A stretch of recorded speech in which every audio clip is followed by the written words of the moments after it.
adalah bersyukur kepada Allah. Bersyukur.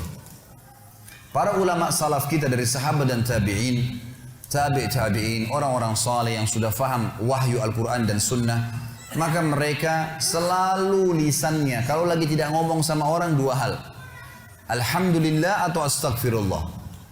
Terus begitu.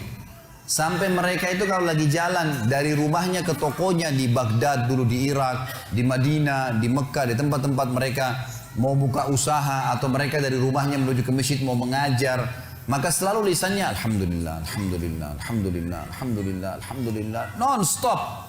Atau mereka mengatakan astagfirullah wa atubu ilaih, astagfirullah wa atubu ilaih, astagfirullah, terus nggak pernah berhenti, gitu kan. Maka mereka terus bersyukur. Makanya dengan syukur ini kita sudah sentil sedikit gambarannya kemarin. Saya sudah berikan gambaran kalau dengan kalimat alhamdulillah ini sebenarnya password untuk menambah rezeki. Ucapkan itu selalu. Bangun tidur suruh baca alhamdulillah, habis makan alhamdulillah, habis minum alhamdulillah, selalu ditekankan untuk ucapin itu. Maka mestinya kita ucapkan. Sayangnya kita sangat jarang sekali untuk mengucapkan kalimat ini. Bahkan teman-teman sekalian, habis sholat wajib saja, yang ada hadis Nabi SAW, siapa yang membaca subhanallah 33, alhamdulillah 33, Allahu Akbar 33, lalu dia genapkan 100 yang membaca la ilaha illallah wahdahu la syarika lahul mulku wal hamdu wa huwa ala kulli syai'in qadir, maka akan diampuni dosanya walaupun sebanyak buih di lautan. Tapi pertanyaannya, siapa yang dapat nih? Padahal kalau untuk baca ini saya pernah pakai durasi menit, teman-teman sekalian. Baca dengan sangat tenang pun itu 7 menit sudah selesai sebenarnya. Baca ayat kursinya, baca al-ikhlas, al-falaq, an-nasnya, dengan baca subhanallah, alhamdulillah, Allah akbar masing-masing 33 kali. Maksimal 7 menit. Tapi pertanyaan, siapa yang dapat nih? Karena banyak orang tidak menganggap penting untuk mengucapkan zikir kepada Allah, terutama masalah alhamdulillah. Maka mereka buru-buru sekali. Subhanallah, subhanallah, alhamdulillah, alhamdulillah, alhamdulillah, Allah akbar, Allah akbar, Allah akbar, Allah akbar. Apa ini? Bagaimana bisa dapat gitu kan? Bagaimana kalau seandainya Anda sedang kerja di perusahaan ingin minta dinaikkan gajinya? Bagaimana tulisannya itu, permohonannya? Kepada yang terhormat, pimpinan perusahaan, dirut, ya di tempat, saya telah mengabdi selama 10 tahun, disebutkanlah kebaikan-kebaikannya, perusahaan ini juga baik. Saya berharap bisa dinaikin 1 tingkat jabatan saja. Atau dinaikin gaji saya sekian persen.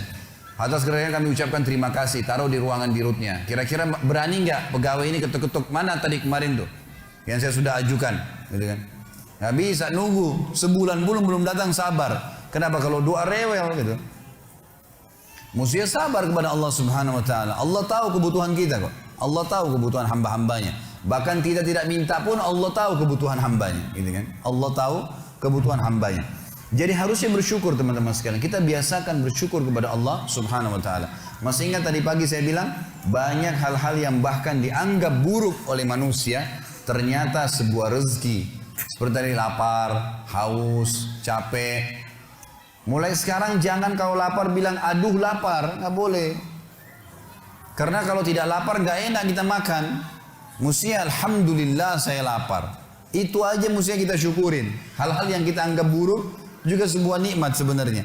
Karena tanpa lapar tidak enak orang makan. Kalau haus, alhamdulillah saya haus. Karena memang kalau tidak haus nggak enak kita minum. Begitu pula dengan capek, alhamdulillah saya capek. Karena dengan capek enak rasanya tidur itu. Tapi kalau tidak capek kita nggak enak tidurnya, gitu kan? Bahkan kadang-kadang kita gelisah bangun tengah malam karena sudah terlalu banyak tidur. Coba kalau kita capek luar biasa, mestinya lisan kita mengatakan alhamdulillah. Allah menyebutkan dalil tentang pentingnya bersyukur ini di dalam surah Al-Ankabut, surah nomor 29 ayat 17. A'udzu billahi minasyaitonir rajim. Innama ta'buduna min dunillahi awthanan wa takhluquna ifka. Sesungguhnya kata Allah, semua yang kalian sembah selain Allah adalah berhala-berhala. Patunglah, pohonlah, apalah, semuanya itu berhala kata Allah. Dan kalian membuatnya dengan ifka, kedustaan. Orang yang berhala, dia sendiri yang pahat matanya, dia sendiri yang buat hidungnya, dia sendiri yang buat kepalanya, topinya, apalah. Kemudian dia anggap, oh ini Tuhan. Gimana cara? Kata Allah ini ifka, ini kedustaan. Kalian dustain diri kalian sendiri kata Allah. Semua yang kalian sembah selain Allah, itu berhala-berhala yang kalian karang-karang, kalian dustain diri kalian sendiri. Dan subhanallah kebanyakan orang, ujung-ujungnya ini karena masalah duit saja. Banyak kita ambil ruang lingkup orang Islam saja misalnya. Ada seorang dikenal namanya Badawi di Mesir. Nanti kita tarik ke Indonesia ini contohnya. Badawi ini di Mesir sebenarnya dulunya bukan seorang alim ulama, orang biasa, tapi dikenal di masyarakat. Waktu dia meninggal, karena dia sering baik sama masyarakat, ada satu masyarakat wakafin tanah di kebunnya, ini buat kuburannya si Badawi. Berjalan waktu, ahli waris pemilik kebun menjual tanah-tanah mereka, akhirnya sampai membuat kuburan tersebut berada di pinggir jalan. Lewatlah dua orang yang fasik. Fasik ini muslim lebih banyak dosanya, nggak memikirkan masalah, nggak takut dengan akhirat, nggak takut dengan dosa-dosanya, nggak pernah berpikir masalah neraka. Maka lewat, ban mobilnya pecah pas dekat di seberang kuburan itu, seberang jalan. Yang satu lagi perbaikin ban, yang satu ini melihat ke arah kuburan itu. Ternyata dalam hitungan 5 menit saja, itu ada 10 orang lewat. Dari 10 orang ini, 8 orang memberikan salam ke kuburan itu. Salam, seorang muslim berikan salam ke kuburan sunnah Nabi. Gitu. Orang fasik ini mengambil sebuah kaleng tua di dekat mobilnya. Kemudian dia menyeberang, ditaruh di dekat kuburan itu, lalu dia pindah ke sebelah. Dilihat sama dia. 5 menit ke depan lagi seperti apa. Ternyata dari 10 orang yang lewat, selain memberikan salam, ada 2 orang nitipin duit. Masukin ke kaleng bekas itu. Dia bilang sama temannya, sebentar ada proyek nih. Dia pergi ke toko bangunan, beli semen, beli keramik, beli pagar, dirombak tuh kuburan hari itu. Pasang celengan yang lebih bagus lagi.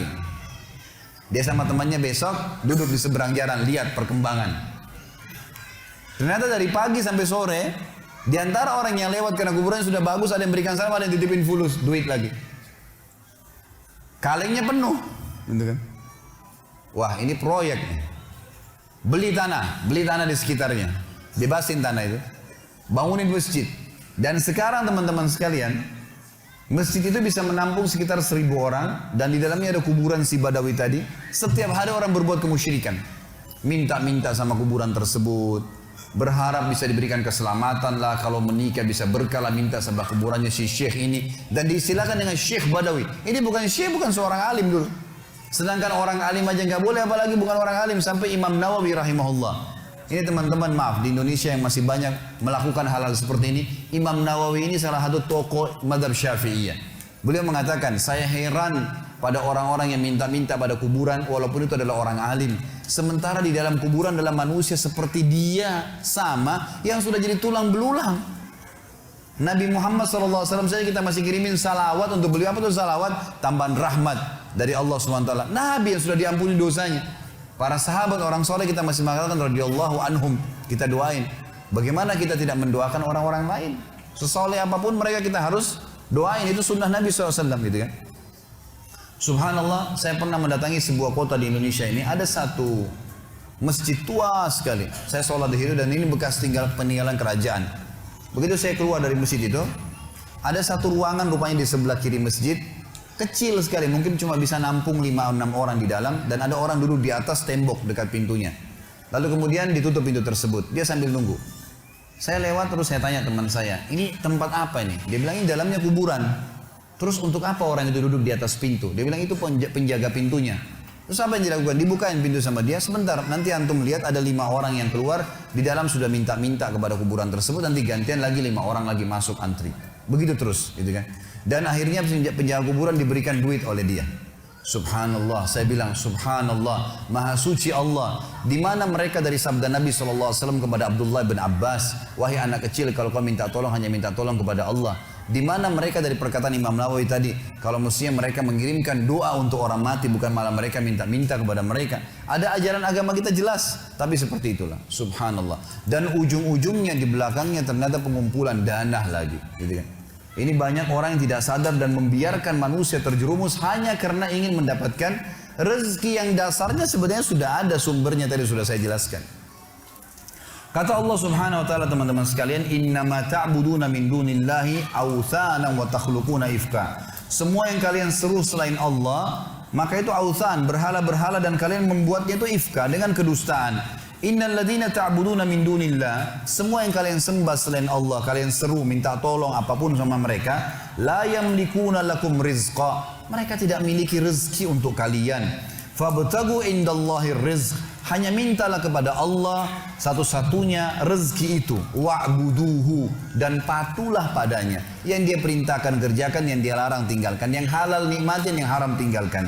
Washkuru lahu. Ini saksi bahasan kita. Dan syukuri. Alhamdulillah. Alhamdulillah. Ilaihi turja'un. Kalian akan dikembalikan kepadanya nanti. Dalil yang kedua masalah syukur.